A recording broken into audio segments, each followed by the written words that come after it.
Everybody in the house tonight, come on now. Non-discreet, my style is chic. We all family, meet and greet. Stand up, don't recline your seats, cause I'm about to take you behind the beats. People that love the Kinks really love the Kinks. Like Mark Hamill. His mission in life was to convert people to the Kinks. Mark Hamill? The Let the Force Be With You, that guy? Yeah, Luke Skywalker, the leader of the biggest rebellion in the universe. For sure, that's important, but the Kinks, though, was Mark's mission a success? Well, the Kinks would become pop rock pioneers. Without them, we wouldn't have Ed Sheeran, Post Malone, or Taylor Swift. But it was a battle, and it starts with two musical brothers, Ray and Dave Davies. They grew up in North London, and they are bored. They are not happy dudes. No. Okay, look, objectively, after World War II, life in England really sucks. Nothing to do, just waiting for the postman. They had one sister, Renee, who moved to Canada. She mails her brother's records that aren't even on stuffy British radio yet. And what we are waiting for is? Maybe the most important delivery in music history. Really? Elvis Presley? Elvis, the Memphis Flash. Walking through a party in the county jail. The prison band was there and they began to wail. The band was jumping and the jump began to swing. You should have heard this knocked out jailbird sing, let it rock. Everybody let it rock. He's the first rebel, the one who started it all, the king of rock and roll. Youth in the 50s is in mega crisis. They're stuck in a conservative, rigid, wake up, go to work, go home, go to sleep world. But when the teens find rock and roll, kaboom, everything changes.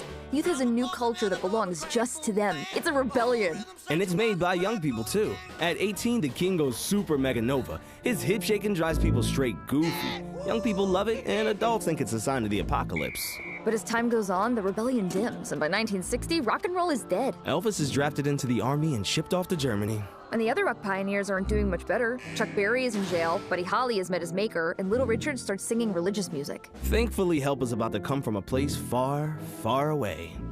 The Davies brothers' living room. In the early 60s, after the force of rock has faded, the brothers fall in love with the new sound of young America. The Motown sound. Whoa, yes, wait a minute, Mr. Postman. Wait, hey, Mr. Postman. Mr. Postman, look and see. Whoa, yeah. Please, Mr. Postman. Motown's first huge hit is Please Mr. Postman by the Marvelettes, who paved the way for generations of girl groups from the Supremes to the Spice Girls, Fifth Harmony, and Blackpink. The song is classic Motown, ultra-melodic R&B with a big beat, a huge hook, and gospel-inspired vocals, a style that soon becomes soul. The sound helps Motown grow from a single studio to the biggest black-owned business in America. And the brothers love it, but while they agree on all things musical, they're still brothers. They, don't always get along. Ray and Dave and their buddies Pete and Mick take all of those influences, the rebel snare of Elvis and the joyous hooky style of Motown, and put it all into their new band, the Kinks. And they pretty much immediately change the world at 18 and 20. After their first hit, You Really Got Me, Ray writes something completely new, Tired of Waiting for You. It's the archetypal pop rock song, and it lands the very English Kinks in the American top 10, the home of Elvis and Motown. But the Kinks themselves don't land. You know that rebellious force that Elvis turned into rock and roll? The Kinks turned it into punching. Like a lot of punching. Their first US tour is complete chaos. Some other British bands are invading the US like the Beatles and the Rolling Stones, and becoming, fairly successful.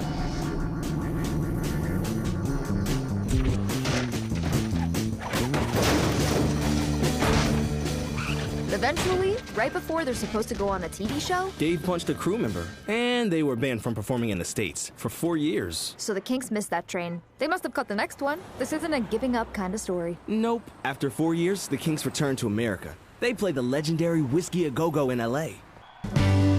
Do what you love.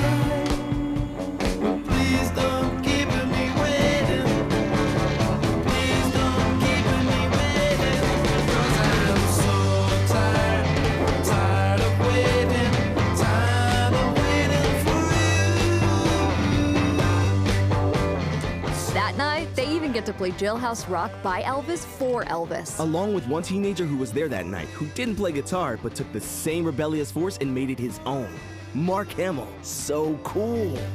Renee mailing her brother's records inspired them. It's crazy that we can now do that with just our phones. And just like Elvis and the Marvelettes inspired the Davies Brothers to change the world, the Kinks would inspire new generations of rockers. Pop rockers, hard rockers, heavy metal bands, punks, and Brit rockers too. From Aerosmith and Blur to Taylor Swift, the list is long. And musically wildly different. But if you listen closely enough, they're all related. Because hey, if you look behind the beats, all music is related. We are family. Yes, sir. Everybody in the house tonight, come on now. Non-discreet, my style is chic. We all family, meet and greet. Stand up, don't recline your seats, cause I'm about to take you behind the beats.